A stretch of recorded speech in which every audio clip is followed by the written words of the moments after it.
Hey there, ACC fans. It's me again, Kenton Gibbs. You see me. You see Grayson. There's no Candace here, so you know what that means. We're probably going to be talking a lot of the diamond. We're going to be talking some ACC baseball. I hope the fans are ready. They didn't take too kindly to you last time, Grayson. They didn't take too kindly. They called us both idiots and all that good stuff, but it's okay. They call us idiots every episode. You ready to get into this, Grayson? Hey, I had some opinions last show that might be panning out all right, so maybe I'll fire back. It doesn't matter. If we're not 100%, we're still idiots anyway. But it's okay. It's all right because everybody's the greatest head coach, the greatest sports analyst, the greatest quarterback, pitcher, all that good stuff sitting on their couch. Everybody has a 100-mile sinker, again, on the couch. So we're going to get into all things ACC baseball today. I see you repping your Mariners this year. They're struggling a little bit now. They're struggling a little bit out the gates. You know, as a Tigers fan, my team is also struggling a bit out the gates, but it's all right. It's okay. We're going to be all right. Grayson, you ready to talk some ACC baseball, though? I'm ready. Let's get into it. All righty. Well, we got a full show ahead of y'all. Stick around to see all things ACC baseball on today's episode. You are Locked On ACC, your daily podcast on the Atlantic Coast Conference. Part of the Locked On Podcast Network, your team every day.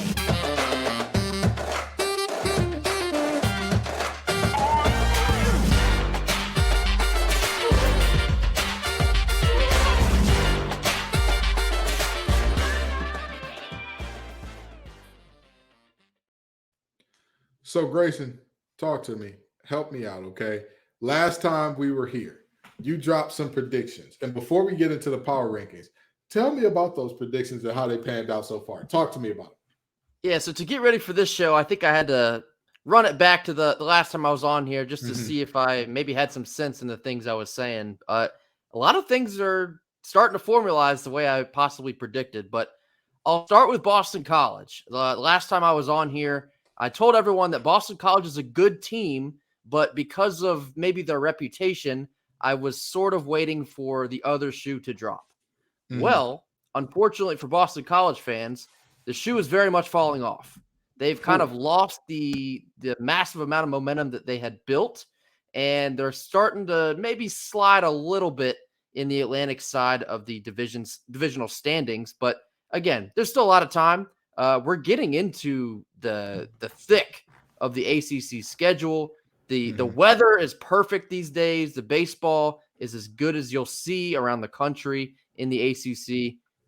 What a time to be an ACC baseball fan. But again, so for Boston College fans, don't panic. You're struggling a little bit, but don't panic. There's still a lot to be excited about there. And you know what? And before we go to your next take here, when we look at the Boston College situation, they lost a series, got swept by number 17, Louisville. You lose a series at Duke. You lose a midweeker by the run rule to UConn. I mean, hey, Grayson Boone might tell you a joke, but he'll never tell you a what? A lie. A lie. That's what he won't tell you. He ain't lying.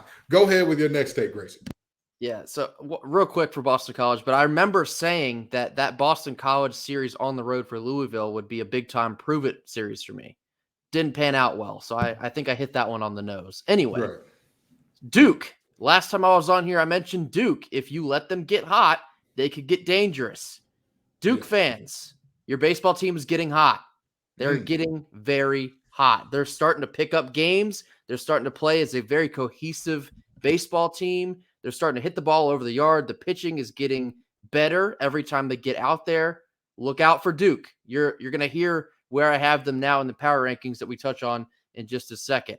I talked a little bit about Virginia Tech and how they've kind of had a confusing 2023 so far because they were a team that, again, outs away from making it to Omaha last year. You expected them to come out the gates and be another strong team in the coastal side of the division. Well, they've spent a lot of the ACC portion of the year in the bottom of the coastal division. But I said last time it's approaching midnight, but there's time to figure it out. They're starting to figure it out. They're starting to climb the coastal side of the division. And there's a lot of momentum being built from the kids in Blacksburg, excuse me. Right. So here they come. Be on the lookout for them. They have a couple big series coming up where they could right all the wrongs that they had earlier in the season. So make sure to be on the lookout for the Hokies. And then Mhm. lastly, of course, this is not really a shocker, but I told you that Wake Forest is a monster this year. They are still that. They are a monster. Their starting pitching feels like they're getting better every time they're out on the mound. Their offense is explosive. They're mind-blowingly explosive. They're as explosive as a team as you'll find in this country. LSU, you hear them mention about they blow everybody's doors off. Tennessee, you thought they'd be better than they are. They're kind of struggling. You got the teams out west in the Pac-12. Wake can compete with any of these teams, and I think you'll see that once we get into the postseason, once we get there. But Wake is a monster. They are proven a monster. Every test that they've been handed, they're passing with flying colors, and they're on top of the ACC for a very good reason. Right. Right. Okay. All right. And so, did any of your takes from last episode age very poorly? Age like an open avocado, if you will. Age poorly? I don't know if I'll go there quite yet. I do remember also talking about Clemson and Florida State, saying that you just got to stick by them as they're going through some struggles. Clemson started to play better since I've mentioned that. Of course, that's nothing to do with me, but Clemson and Florida State are both teams, like I mentioned last time. Their head coach is so good, and it's just their first year for both of them. Those teams are going to get good really fast, and it might not be this year, but it's going to happen quickly. But Clemson is starting to show signs of life here in the second half of the ACC season. So they're starting to put it together, and I think that could be a case where they're building a lot of momentum going into next year. I don't think that there is enough time to fully gauge out like, oh yeah, you said this team's going to be good down the road because their coach is in their first year. But the coach is still in their first year. I mean, Right. Even if they wet the bed proverbially throughout the season, like, okay, it still seems well. But I'm gonna tell you this. And looking at, again, I talked about how good ACC baseball was in the last episode. Now I believe that that's held, right? I believe that as a conference, I mean, we've performed fairly well in our midweek games. There has been a good amount of, again, every time you look up, you say to yourself, man, is that team good now in terms of ACC baseball? And it's like, it's really, to me, it's a really great deal when you look at the conference and you say from top to bottom, again, with the exception of maybe 2 to 3 teams, we have a lot of teams that at worst you're saying, I don't know if they get hot in the tournament. Who knows? Like, and this isn't just like they get hot as in all of a sudden they start, having the angels in the outfield moment where they're playing way above their heads. It's like literally just play to your potential and you should be fine going forward. So again, I think that the ACC is in a very good spot in terms of ACC baseball. Absolutely. I mean, the top teams are still proving that they should be the top teams, but I don't want to call them the bottom half of the teams, but you're even seeing them get more competitive. Like, I'm going to get into it in just a second, but you saw Pittsburgh reach up and take down Virginia last weekend. Right. Virginia is one of the best teams, not just in the ACC, but they're like a consensus top 10 team in the country, and Pittsburgh picked them off and they've had a lot of struggles this year. So the product as a whole is getting better and better and better as the season goes on as well. Absolutely. And so again, we're here to tell you, we're going to get into another round of ACC power rankings because y'all loved it so much the last time. It's hard for us to walk away from a situation that, again, you make it so hard for us to do so.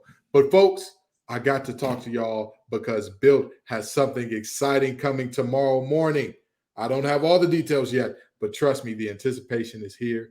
It is so close that we can taste it. Get the button there. It's Built Bar. Taste it. Anyway, if you know how Built works, you know they have amazing, incredible tasting protein bars. And trust me, they do these amazing flavor drops with unreal flavors in limited quantity. Not quality. The quality is unlimited. The quantity, however, it's a little different. So mark your calendars and head to Built.com tomorrow, Saturday, April 22nd, to be one of the first to discover what all the hype is about. I can't wait to see it myself. What this new flavor is, I'm excited about it. I cannot wait to see it. Make sure to use promo code LOCKEDON15 and you'll get 15% off your order. So, Grayson, let's talk here power rankings, okay? Tell me, and again, Y'all know how we do this. We only doing the top 10 teams. If your teams ain't there, if they're outside 10, we can't help you. It's above you now. That's where we're going to leave that. But Grayson, get into the top 10 teams in the ACC for me. So again, since everybody loved these so much the last time I was on here, feel free to pick me apart. I want the discourse and I want the discussion surrounding ACC baseball because, quite frankly, I don't think there's enough of it. So give us your opinions in the comments. Let us know what you think, and I'd love to read them. I'd absolutely love to read them. So getting back into the power rankings here, I think it's been 2 weeks since I've done these, so you're going to see some switching, a little bit of mixing up under, like, per se, the 4 spot because the top 3 are still the same. Number 1, we have Wake Forest, and they deserve it. They're a monster. Right. They're a machine. They're rolling, and I don't expect them to stop anytime soon. So I think they're gonna continue on very strongly here in the last couple weeks as we're starting to hurdle toward the ACC tournament toward the end of May. Number 2 is also still the same in Virginia. Again, despite their struggles just last weekend when Pittsburgh took them out, Virginia, no reason to worry there. They are an extremely talented team, and I think they're also going to continue to play better down the stretch here. Number 3 is Miami. They were a part of the most exciting series this past weekend, in my opinion. They are still at number 3. Here's where we start mixing it up. Number 4, I have Louisville. They are up from 7, the last one of these power rankings I did. Louisville, they're starting to figure it out again. They were, projected to be one of the top teams in the ACC coming into the year. Slow start a little bit, but they're starting to piece it back together. They had that big win in the series against Boston College. They're starting to build some steam, and when they build some steam, look out for them. So they're a team to be keeping an eye on. They're at the 4 spot. 5, I mentioned this last time. Here comes Duke. They were 8 last time, and I think I even predicted that the next time we do one of these, you could see them as high as 5. That's where I have them. They're starting to win a lot of ball games. Their head coach is excellent. I'm a big admirer of Chris Pollard. I think, like I mentioned the last time talking about Duke, they seem to get hot at the perfect time here in the back half of the ACC season, and here we go again. Duke, the last couple of years, they've had multiple trips into the super regionals. I expect them to not just make a regional, but again, make some noise in a regional this year. So look out for Duke. They're on their way up the power rankings here. I have them at 5. 6, I have the Tar Heels of North Carolina, and I think they're down just 1 spot from last time. I had them at 5 last time. They're steadying the ship. They're playing exactly how you would expect them to be playing. They're winning the games that they should win. They're playing in competitive series even when they drop the series. They're a good team, and they're going to continue to play well down the stretch. Number 7, I have Boston College. They've slid down from the 4 spot the last time we did one of these. Open the episode talking about this. They've had their struggles recently, but there's still a lot of time for them to right their wrongs and continue the surprising season that they've had so far in the ACC. It's been kind of awesome to see Boston College having such success because you're kind of accustomed to them being the doormat in the Atlantic side of the conference. So I'm rooting for Boston College as objectively as I can. I'm rooting for Boston College to have a strong finish here to the ACC season. I also mentioned Virginia Tech last time. They are the 8 spot this week in the power rankings. They're up from 10. I mentioned last time, it felt like it was approaching midnight for Virginia Tech, and they had to figure something out fast because they were sitting at the bottom of the Coastal 2 weeks ago. And here they come. They're climbing up the Coastal Division now. They've rattled off a couple series wins, and I think they're going to try and continue their progress. They have a weaker opponent this weekend in Florida State that I think they're going to try and take advantage of. So look out for Virginia Tech. They're starting to claw their way up the power rankings as well. Number 9, I'm going to get through the rest of these here. Number 9, I have NC State. They have slid down from the 6th spot. Despite sweeping Florida State this past weekend, they're going to have to prove that they belong here in the power rankings. Because hey, listen, all I'm going to say is this. I feel like you took those comments deeply into consideration because they were on you about that NC State take. They were on you saying, what did this team do to deserve to be there? And it seems like you listened. It seems like you heeded their warning a little bit. last time we spoke, they had knocked off a Louisville team, but you see the difference in where those teams have gone since then. But Right. NC State, yeah, they swept Florida State last weekend, but Florida State's they got a lot of struggles here. So sweeping that series doesn't exactly do a whole lot for me. NC State's gonna have to prove it a lot more down the stretch. They're gonna have to take advantage of a long homestand that they have going on. So we'll see if they get it done. But as of this week, I have them at 9. And number 10, we have a newcomer to these power rankings in Clemson.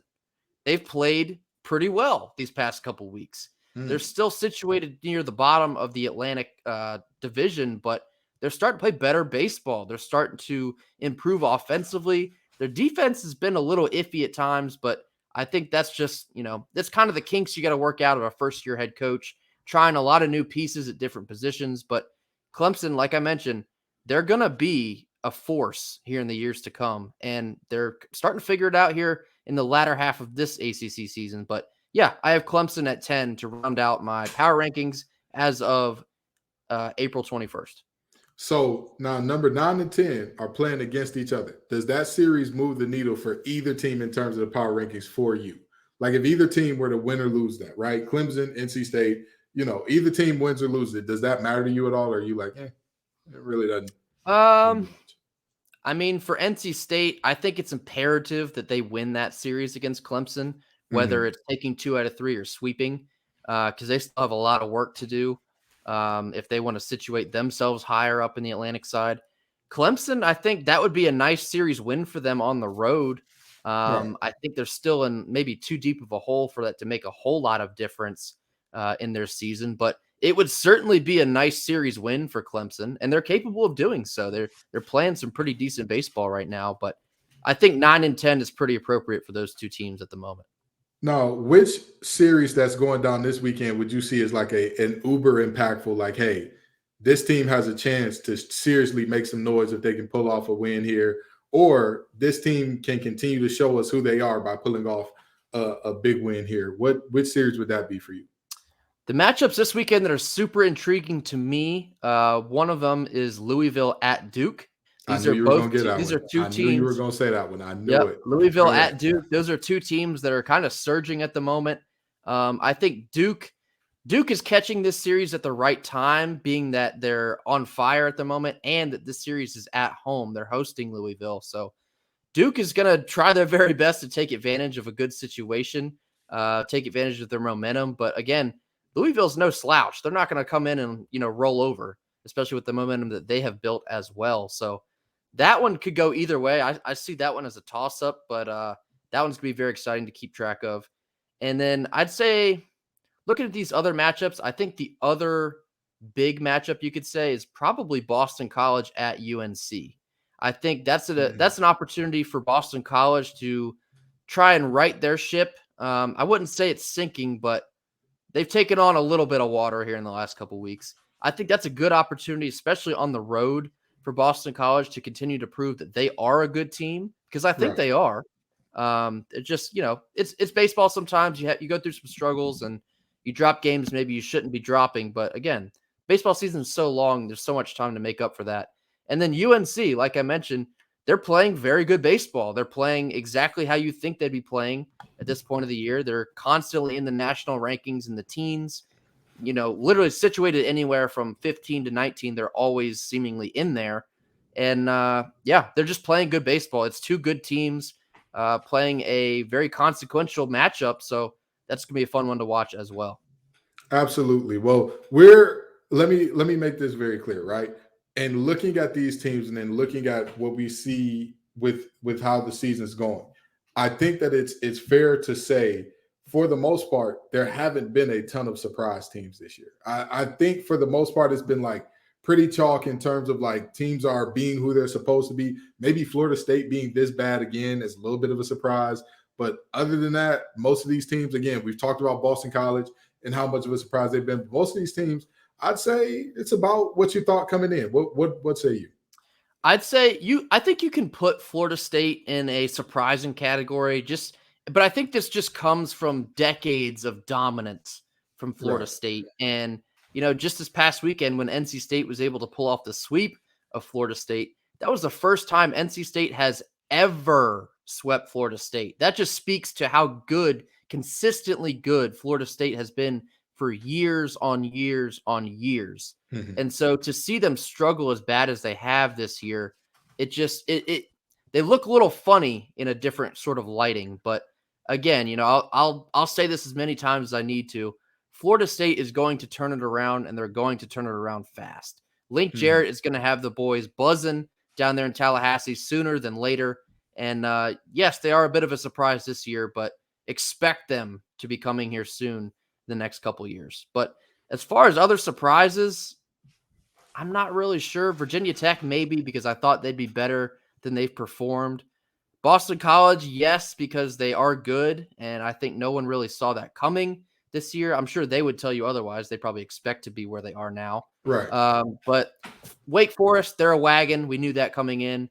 Miami's gaining momentum. We knew they'd be good. Louisville's starting to figure it out a little bit in big spots here. We knew they'd be good. Duke hasn't surprised me because I told you that was coming. But the rest of these teams are kind of starting to fall into exactly where you think they'd be at this point. All right, and let me ask you this before we get out of here, right?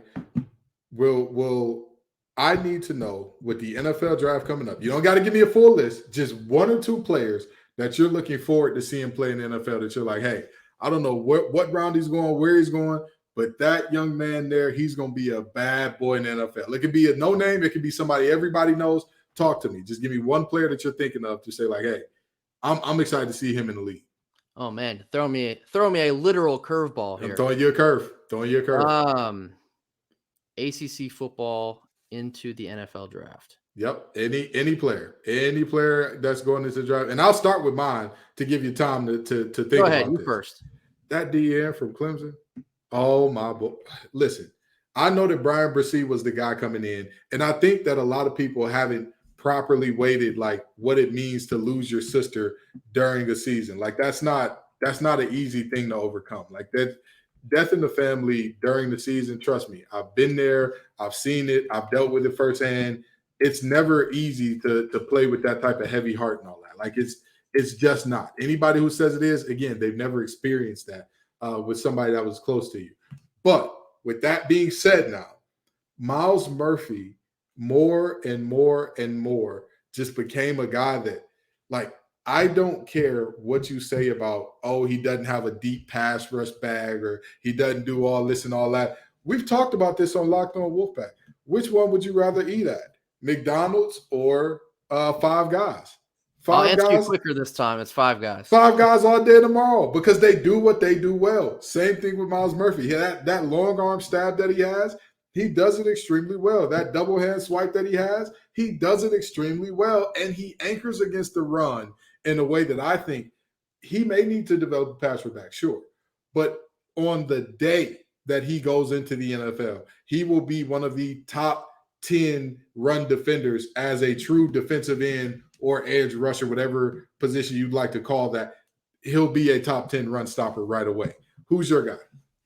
All right. I'm going to go ahead and apologize in advance because I'm going to take the easy way out, but I want to see what ends up happening to Drake Thomas from NC State. Mm-hmm. Obviously, I am an NC State guy, so yes, you can call me a homer. I get where you're coming from here. But to be a leader of this defense these past couple of years and to have a motor at linebacker, a motor that we have not seen here at NC State that often, somebody's gonna take a chance. I don't even know if it's calling it taking a chance on him because he does deserve to make that NFL money, but he's going to make a team very happy, and maybe they won't even be expecting it when they do take him in the draft. But I think he has potential to be a mainstay at linebacker in the NFL for years to come. He has a nose for the ball like you've never seen before. You always hear the ACC football guys, the analysts, rave about Drake on how he always finds the ball. He's busting through any kind of run protection, and he's on the ball carrier almost immediately. So I think he's going to make a difference in wherever he ends up landing. As far as like the round he might go in, I'd project him maybe 3rd to 4th to 5th round type of guy, but he's certainly going to make his NFL money for sure. I'll tell you this about Drake Thomas. A lot of people are saying that he's a poor man Scooby Wright, and I have to strongly disagree for this reason. Yes, he does not quite have the size of the Scooby Wright. Yes, he doesn't quite have the production. I mean, Scooby Wright, that production was insane at Arizona. Like, to expect that out of any one human being again, stop it, get some help. But with that being said, I think that the difference between those two is that Scooby was at his best coming downhill. I think Drake is a much better player backpedaling. He knows, he has an instinct and ability to kind of read the quarterback's eyes, understand route combinations and whatnot at a very high level, and the ability to laterally move and move in coverage that I don't think Scooby had coming out. And I think that that's the difference. And if we're talking drafting in 2000s, Scooby Wright would have probably been a top 10 pick and would have been a great middle linebacker for a team for 10 to 15 years. It's not that, though. You need that ability to take on backs one-on-one in coverage. You need that ability to carry tight ends vertical. You need that, and I think Drake has it. Something I hear a lot about Drake Thomas when they mention him is he has things that you can't teach. He has intangibles that you simply just cannot teach a guy. They just come naturally to him. And I think that's a lot of what makes him special at middle linebacker. So I think that's gonna parlay very nicely into the NFL for him. He's going to be able to still be effective in the middle of whatever defense he lands in. So wishing the best to Drake. I think things will turn out well for him. Absolutely. Hey, I wish the best to all these ACC players that are in the draft. In the words of Young Dolph, get paid, young brother, get paid. That's not what he said, but go look up the song, Get Paid. Anyway, with that being said, we talked some baseball. I threw Grayson a curveball, and in the words of Clint Eastwood, he's got trouble with the curve. I can hear it. I can just hear it. But anywho, Grayson handled this one excellently, knocked it out the park. Grayson, tell the folks where they can follow you and find your work. My personal Twitter is @gboone_. Like I mentioned last time, if you're looking for an NC State fix, you can find Kenton and myself at capital L, capital O _Wolfpack for our Locked On Wolfpack Twitter account. All righty. Well, y'all heard it, man. Go ahead, like it up, follow it up. Appreciate you every single time, ACC fans. See you later. You are Locked On ACC, your daily podcast on the Atlantic Coast Conference. Part of the Locked On Podcast Network, your team every day.